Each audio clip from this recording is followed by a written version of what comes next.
everybody, my name is Marissa. I am a certified personal trainer and registered dietitian, and today we're going to be talking about someone that I have not yet talked about on my channel, Blair Walnuts. Quite some time ago, she made a video about her tips to losing weight. It was apparently so controversial that she ended up deleting it, but not before Abby Sharp and some other pretty big creators in the health and wellness space got a hold of it and made reaction videos to it, telling people how harmful her tips are and how they are triggering for anyone who has had a history of disordered eating or eating disorders. Just about 2 weeks ago, Blair Walnuts made a video titled Blair Walnuts Weight Loss and ED ... with quotation marks, poking fun at the slander, like throwing shade titles that these health and fitness people made reacting to her previous video. So I'm anticipating that she's gonna share her story of what her mindset was like back then when she first made that previous video and maybe how she's changed. The reason I wanted to look at this particularly is because a lot of models and skinny people will say that they are doing and practicing intuitive eating. However, that's not always the case. I did listen to a couple minutes of this video so far. Blair talks about how she is now practicing intuitive eating, but what I've seen with other people is they will say that and then continue to contradict themselves and say, I do intuitive eating, but there is no buts with intuitive eating. Either you do it or you don't. So I'm really curious to see if she is being truthful about intuitive eating, her mindset has actually changed, and her relationship with food has improved. And maybe we can pull some good takeaways, some good tips from this video that you can maybe use in your own life. So let's get started. Walnuts eating. Blair Walnuts has an issue with eating? I think someone forgot to tell Blair Walnuts is having issues with eating. Things got a little out of control. I can see how they can get out of control when you're following supermodel diets and people that generally look healthy and fit. Looking at somebody like just based off of their physique and being surface level in that way when trying to measure if someone's healthy or not is really not an accurate indicator.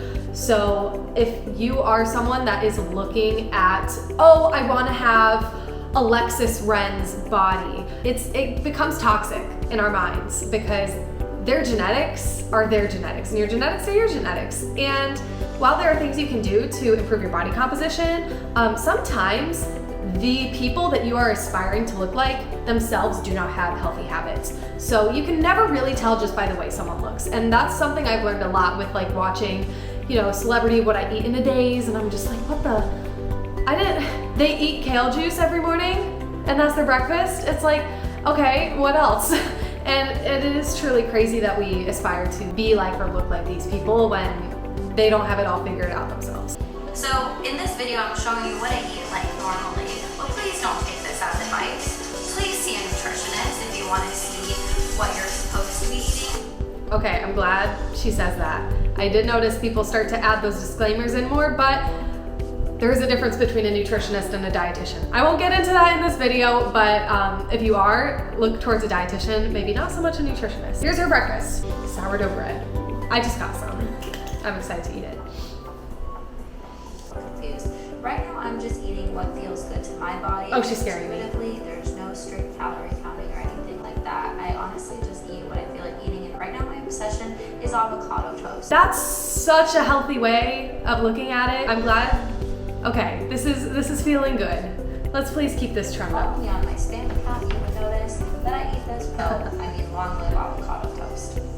I think it's a really great source of carbs and fat and protein, and if you add a little bit of hummus in here, I think there would be even more protein. Today I opted for olive oil and goat cheese as a topping. That's a good note to make, actually, when you get kind of in a routine where you like to eat the same thing every day. I had my go-to breakfast this summer, like the entire summer, it was the same thing almost. I like how she kind of switched it up, so okay, she wasn't maybe feeling hummus, she was feeling olive oil and goat cheese as a topping instead. There are still ways to add variety to structure, and I think that's an excellent way of showing that. But to give you a little bit of a backstory, I kind of just echoed information that I had from a bunch of like competing sources. sources. Like I had a lot of model friends that gave me advice. I read a bunch of things on the internet. Models and the internet are not the best place to get nutrition advice sometimes. I think a lot of the thing you guys also don't realize is that I'm Eastern European and Bulgarian, and like their different societal standards and beauty standards and like understanding of eating in general is a lot different than American culture. So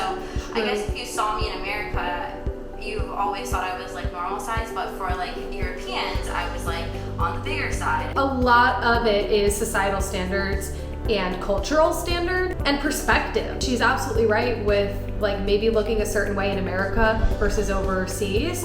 People will think of how she looks in a completely different light depending on where you are and what your culture is and all of those things. It can get to a person, especially as a public figure and people constantly asking, how did you do this, this, and this? It's kind of like reaffirming those restrictive mindsets. Like, oh, I'm getting a lot of comments and compliments about my weight and my abs and how I look now, so I should keep doing those things even though the habits that got you there are mentally and physically damaging. When I went to South Korea, a lot of the clothes wouldn't even really fit me, so like I was XXXL there. It kind of caused this like cognitive dissonance in my brain where I didn't realize if I was big or small. I think that at the end of the day, my point still remains the same as it used to be when I was an old walnut, and that's eat when you're hungry, stop when you're full. Eat what your body craves, and don't eat things you don't feel like eating. If only it were that simple for everybody. But no, she's absolutely right for that. So I applaud her for going from where she was a year ago to this. This is a crazy turnaround to have in a relatively short amount of time. And I think that you guys saw me do a lot of like diet videos and I never really lost any weight. That's because I was constantly eating things I didn't feel like eating. So I was like always full but from the wrong things, so I would always have a craving for something else. Like, happens to a lot of people. Crazy, like it might be some kind of conspiracy theory. Oh god, here we go again. Yesterday was the Bluetooth radiation. Today I have a conspiracy theory that your body tells you kind of like what you need to eat. That's not a conspiracy. It's true, especially when you start to think about our gut microbiomes and the diversity of our gut bacteria. You'll notice that people who consistently eat like fast food or energy dense foods will start to crave those things. While once you start to switch to eating more nutrient dense foods, your body will start to crave those things. Like I am at a place where I've started to crave sweets a little bit less. Generally like foods that I used to have growing up as a kid that weren't always the best, I don't crave as much anymore. But when I do have those cravings, I honor them and I have them in a good portion size. So she's right. It's not a conspiracy. I love that though. Very balanced. Even though she ordered out, it was still a very balanced meal. Lots of veggies. Although I do have to point out that she showed avocado in the veggie category. It is not a vegetable. It in fact is a fruit. So I do want to fact check that. We love the proteins and the random, yep. I feel like this is a pretty well-rounded meal. I mean, it was definitely unconventional. I've never seen tater tots and, what was that, green beans or asparagus? Either way, very interesting combination. But hey, if that's what she wanted, go for it. I have weird food combinations sometimes too, just because I'm like, this is what I feel like I need right now. So always am a big proponent of listen to your body, and the less you stress about it, the more it'll normalize. Since I've been less stressed about it, I actually have maintained the same weight that I was, and some days I have abs, some days I don't. There's like specific foods that make me more bloated. Like you have to keep in mind when you're looking at Instagram photos and models and things like that, they prepare for these photo shoots just like a bikini competitor prepares for the challenge. So just because they look like this at one moment in time doesn't mean they always look like this. Also, lighting, angles, Photoshop. That makes a difference too. But yeah, what she was saying before, I actually just had a conversation with one of my clients about this, how we put a lot of pressure on ourselves to be quote unquote perfect with our diets, but it actually becomes easier to eat healthy and eat more mindfully when you stop stressing about it. She was having like a little freak out moment one day. I'm not able to implement the advice that you've given me. It's just too much, or it's not working for me right now. But then a few days later, we get on a call and she's like feeling great about it because she realized, I need to stop stressing about it. And then it just comes more naturally. And it is so much easier to create healthy habits that way. So I'm glad we had like this whole like full circle moment there, and it was beautiful, but it's basically reflecting what she's saying in this video. I love it. I'm here for it. So don't take this as inspiration. I wouldn't follow random YouTubers what I eat in a day. I would look at what I eat in a days and diet videos as kind of inspo for new foods you haven't tried before. Yes. Or Yes, and that is why I understand a lot of health professionals, specifically dietitians, are really against what I eat in a day videos, and I'm not, as long as they're done with a certain intention. I'm not gonna post a what I eat in a day, body checking my abs in the video to show, it's kind of subliminal messaging in a way, oh, if you eat this way, you'll look like me.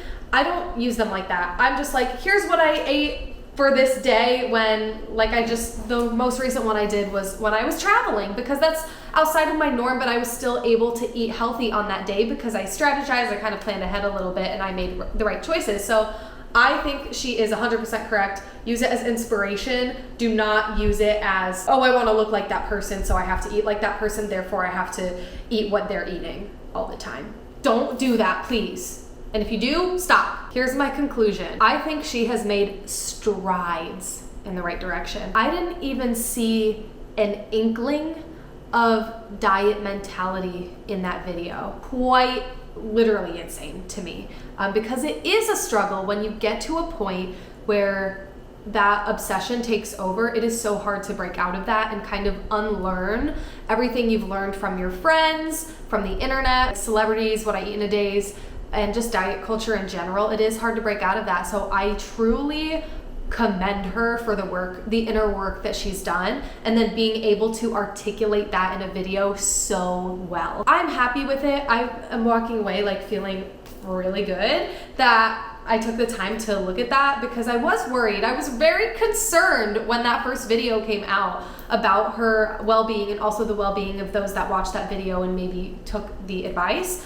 So I'm so happy that she's doing well, and she's doing so much better, and that she was able to show that to everybody, me and all of you. Before I go, I am openly accepting one-on-one nutrition clients. So if you are interested in that, you can email me right here and we will have a conversation. I can quote you, we can talk about your goals, tell you about everything that I can do for you, because I'm just here to help. That's all any of this is for. I want to help. So I would love to help you with whatever it is that you are trying to achieve in your health and fitness journey. And don't forget to subscribe to the channel. I almost always forget to say that, but please subscribe, watch my videos, share my videos, like my videos. That will help so much. I am really trying to get back into making YouTube videos regularly. I wasn't serious about it for a long time, but now I'm I need to get this done. So all of that engagement, encouragement is so helpful. With all that being said, I hope you have an amazing rest of your day, your weekend, whenever you are watching this, and I will see you later.